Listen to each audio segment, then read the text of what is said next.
안녕하세요. 2부 순서 인구문제 정책 제안 코너입니다. 네, 한국난민가족연합회 박춘선 대표님 모시고 지금 말씀 나누고 있는데요. 오늘 본부장님 네. 말씀 많이 1부에서 들었잖아요. 네. 오늘 정부 정책 제안에 또 네. 한 부분 들어봤으면 좋겠습니다. 네. 말씀 나눠주시죠. 우리 난임가족연합회 우리 박춘선 회장님은 뭐 여러 가지 제안하실 게 물론 많으실 것 같아요. 네. 그래서 정말 13년 동안 그런 현장에서 일을 직접적으로 경험하시고 또 결과물도 많이 내시고 이렇게 하셨는데, 우리나라 이제 저출산 문제가 계속 심각하다. 저도 새 정부를 이렇게 바뀌는 과정을 이렇게 봐서 이 정부는 좀 잘할까 이렇게 해서 기대도 하고 이렇게 많이 이렇게 그런 생각을 가졌는데, 이제 물론 중요한 요소들이 여러 가지가 많이 있긴 하지만 점점점 출산율은 더 떨어지고 100만 시대에서 40만 시대, 32만 6,900명 시대에서 지금 30만 명 태어나는 것도 지금 무너질 그런 현실에 지금 현재 놓여 있어요. 네. 그런 거는 굉장히 심각한 거예요. 이건 절벽이 아니라 이거는 어떤 분이 그랬잖아요. 대한민국 침몰한다고 이런 표현까지도 다 썼는데, 이 부분을 그래도 우리 대한민국은 또 저력이 있고 뛰어넘고 극복해야 되고, 지금 한일 문제 이야기를 했을 때 저는 정말 가슴이 아픈 거예요. 옛날 과거에 나라를 빼앗겼을 때 나라를 되찾았잖아요. 지금 임시정부 수립했고 주권도 찾았고 광복도 왔고 그랬는데, 또 우리나라가 또 이 문제에서도 또 똘똘 뭉쳐서 더 도약하고 뛰어넘는 그런 계기가 돼야 될 그런 때인 것 같은데, 네. 우리 회장님 특별히 오셨는데 인구 문제, 인구 정책에 대해서 생각하시는 부분하고 또 제도 개선이라든지 이런 부분에 대해서 좀 말씀해 주세요. 하시고 싶으네요. 인구 정책은 뭐 늘 뜨거운 감자였죠. 네. 그럼에도 불구하고 해결이 여전히 안 되고 있고, 정말 심각하게 고민을 해봐야 되는 문제고, 판을 다시 짤 수 있으면 다시 다 엎어서라도 확 엎어서라도 다시 짜야 된다는 게 제 생각이에요. 그러려면 인구 정책에서 저는 청년의 일자리가 굉장히 중요하다고 생각해요. 우리가 산업 발전 붐이 일어났을 때는 네. 굉장히 일자리가 넘쳐났던, 그렇죠. 그러면서 아이들도 첫째 낳고 둘째 낳고 굉장히 늘어났던 한때에 행복했던 시대가 있었죠. 그런데 지금은 정반대로 가고 있어요. 그래서 저는 인구 정책의 우선순위라고 하면 일자리를 많이 창출해야 되겠다. 뭔가 일자리가 많이 창출이 되고 거기에 뭐 경제적인 효과가 나타나고 삶의 질이 올라가고 풍요 속에서 나를 힐링을 할 수 있을 때 아이는 나올 수 있다라고, 아이는 네. 정말 늘어날 수 있다라고 생각을 하고요. 그런 부분에 있어서. 두 번째는 지금 제가 앞서도 말씀을 드렸지만 굉장히 153조 원이 넘는 돈을 쏟아 부었음에도 불구하고 여전히, 그쵸? 출산율, 전체 출산율은 줄어들고 있어요. 네. 지금 한 명도 안 낳는다는, 네. 0.97인가요? 0.98인가요? 네. 그쵸? 그런 위기 속에 우리가 머물러 있는데요. 그런 와중에도 아이를 간절히 원하는 난임 부부가 있다라는 거, 난임 가정이 있다라는 거 꼭 기억을 해주셨으면 좋겠고요. 그러한 난임 가정들이 1년에 2만 명 이상 아이를 출산하고 있다라는 것도 좀 지지를 해주셨으면 좋겠고요. 그러려면 어떻게 난임 부부들의 정책 개선을 더 좀 확산을 시켜야 될까, 그런 부분도 필요하거든요. 지금 뭐 난임 부부 지원 정책 많이 좋아졌어요. 실은 10년 전에 비하면 굉장히 많이 좋아졌지만, 그래도 난임 부부들은 늘 아쉬움을 많이 표출을 하거든요. 그런 부분에 있어서 우리가 정말 진심을 담아서 청취를 해야 된다라는 거죠. 그랬을 때 이런 난임 가족의 아이 낳을 권리, 사각지대에 있는 복지 대상자들을 발굴할 수가 있다라는 거죠. 그러려면 저는 이 의료비 지원에서만 그치면 안 된다라는 거예요. 아이를 낳기 위해서는 잘 나올 수 있는 환경 조성을 해줘야 되거든요. 그거는 시민단체 혼자의 힘으로도 안 돼요. 정부가 옆에서 지켜봐주고 같이 응원을 해줄 때 가능해요. 저희 단체만으로도 이렇게 좋은 성과가 나왔던 거는 정서적 기반이거든요. 그러한 부분이 여러 방향 지원 정책이 좀 체계적으로 갔을 때 지금 난임 부부들이 아이 낳는 숫자가 2만 명이지만 3만 명으로도 갈 수가 있다라는 거, 4만 명으로도 갈 수가 있다라는 거. 그런 부분에서 이 정책 인구 정책에 있어서 우선 순위가 바뀔 수 있다면 그렇게 일자리, 난임, 그리고 한 자녀 더 낳기 그런 부분에서 좀 집중적으로 좀 지원 관리 하셔가지고 성과를 잘 나올 수 있도록 그렇게 지지 기반은 정부가 이렇게 만들어 주시면 잘 해낼 수 있을 거라고 생각합니다. 우리 이럴 때 구호 된다 꼭 된다 시작 된다 꼭 된다. 그렇게 돼서 대한민국 인구 정책이 조금 0.98이거든요. 지금 합계 출산율이 작년도에 합계 출산 0.98이고 작년도 32만 6,900명이 태어났잖아요. 그래서 출생아 수가 30만도 지금 미래를 볼 때 30만도 태어나지 않는다라고 지금 전망이 그렇게 나오고 있어요. 그거는 굉장히 심각한데 이거를 역전을 시키는 턴의 그 기점을 분명히 마련해야 되는데 지금 회장님이 말씀하신 대로 그렇게 된다고 하면 더 열심히 해서 같이 힘을 다해서 이 뜻을 모으는 힘을 다해서 한다고 하면 또 극복이 가능하리라 이렇게 보거든요. 저도 공감합니다.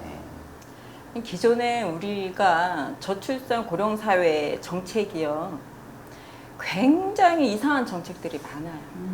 그리고 뭐 저출산 이름만 들어가면 다 거기다 다 녹여내져 가지고요 그 본질을 기형으로 만들어 버리더라고요. 정말 저출산이라는 거는 더 출산을 만들자라는 거잖아요. 그렇죠. 예. 그렇죠. 그러면 더 출산을 위한 정책, 맞춤 정책 필요한 거잖아요. 네. 보육 중요하죠. 네. 근데 보육 같은 경우는 질 관리가 우선시 되는 네, 거지. 네. 보육에 저출산 비용 계속 투입을 하잖아요. 그러니까 지금은 이제 그러한 것들이 아이를 이미 낳은 아이들이고 하기 때문에 그런 부분은 아이들이 건강관리, 질관리 그리고 보육 교사의 질관리 저는 그런 쪽으로 좀 견고하게 다져갔으면 좋겠고 네. 저출산은 더 출산으로 가는 정책이어야 되기 때문에 그런 부분에 정확한 좀 꼴대를 맞췄으면 좋겠어요. 이것저것 다 막 퍼주다 보면 정말 우리 아이들 세금 십자가 집니다. 그래요. 결국은 돈이 어디서 나오는지 이것만 생각해보면 뻔한 건데. 네. 버거워지는 삶을 가는 거죠. 생각을 해보세요. 3, 40년 뒤에 난 청년이야. 근데 저기 꼬부랑 할아버지가 지나가. 근데 그 아이가 자기가 열심히 번 돈, 그 할아버지 복지를 위해서 벌어야 된다라고 생각을 하면 그 아이가 삶이 행복하겠냐고요. 어르신들도 눈치 보일 것이고 아이는 힘들어 죽겠고 그러한 부분들을 지금 당장 판을 바꿔야 됩니다.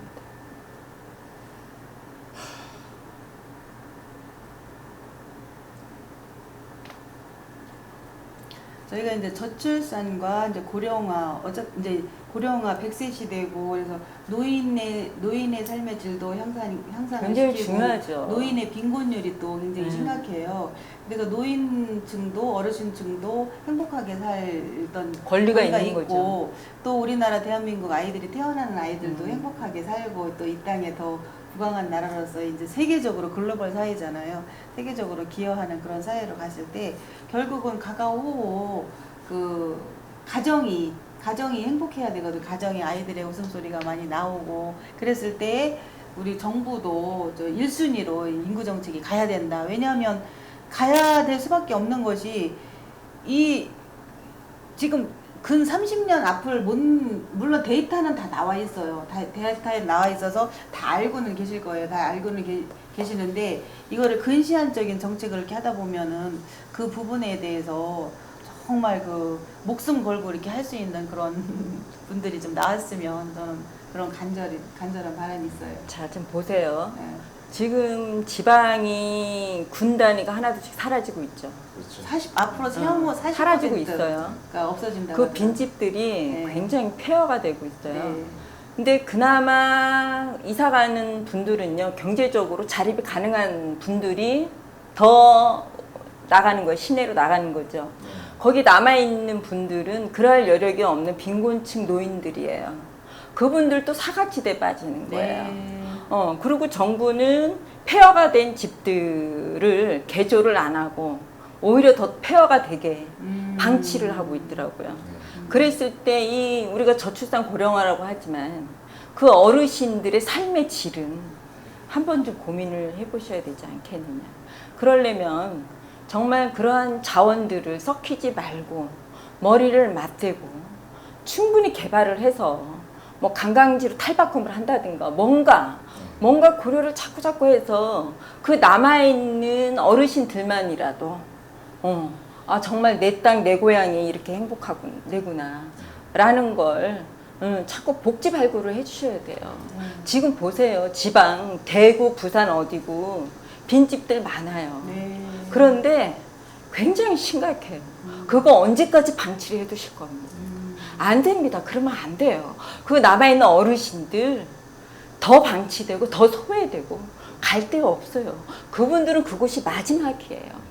그렇기 때문에 여기 방치된 폐허 건물들 정말 적극적으로 우리가 나서서 고치고 만들고 다듬고 그래서 오히려 아이들이 찾아오는 동네, 아이들이 견학하는 동네, 어른과 아이들이 함께 즐길 수 있는 공간, 복합 커뮤니티 그런 것들을 자꾸 이렇게 만들어 나가서 같이 사는 공동체로 해야 돼요. 지금 한번 가보세요. 굉장히 심각해. 막 방치된 데는요 냄새가요. 네. 그런 속에서 우리 어르신들이 살고 있어요. 그 저출산 비용 좀 빼서 거기에다가 좀 치유 좀 해주세요. 남이섬 제가 오래전에 들었던 얘기가 생각나요. 남이섬도 이렇게 관광지로 개발되기 전에는 좀 열악했었는데 남이섬 관광지 개발하면서 원주민들을 프리패스로 왔다 갔다 하면서 생활도 하고 네. 거기서 또 일자리 감당도 할 수 있게끔 만드시고 그리고 또 관광객 오니까 거기에 또 생산성도 있고 그래서 남이섬은 이제 영화 촬영지에 부산 이제 굉장히 유명해지기 때문에 굉장히 활성화된 관광지인데 사실 거기가 처음부터 그랬던 건 아니란 말이죠. 그렇죠. 그럼 시행착오로. 지금 우리 대표님 말씀하셨듯이 아이들 쏟아가지고 그 아이디어 속에 사람이 올 수 있게끔 만들려면 그렇죠. 어쨌거나 그 여기를 갖다 다시 뭔가를 만들어야 된다. 살아있는 땅을 만들어요. 예. 그리고 거기에 있는 분들은 그 자리에서 또 뭔가 일자리가 창출이 되는 거죠. 그런 곳이 굉장히 많아져야 되는 것이 지금 현실이거든요. 그런데 그런 것을 할 수 있는 위에서 보는 분들이 없는 것 같아요. 지금부터 바꾸면 됩니다. 그래요. 우리 아쉽지만 네. 우리 대표님 네. 정말 또 한 번 모셔서 네, 네. 정책제안 또 이렇게 말씀 나누기로 하고요. 네. 2부 순서 여기서 마치도록 할게요. 네. 네. 시청자 여러분 감사합니다. 2부 순서 여기서 마쳐야 되겠네요. 이 정책제안 정말 힘있는 말씀 많이 하셨습니다. 일자리 창출부터 정말 고령화 사회에 폐가가 되고 있는 그 노인들 그 정책까지 말씀해 주셨는데 여러분 공무원이 됐든 일반이 됐든 한번 들어보시고 정말 가슴 깊이 공감해 주시면 감사하겠습니다. 감사합니다. 3부에서 뵙겠습니다.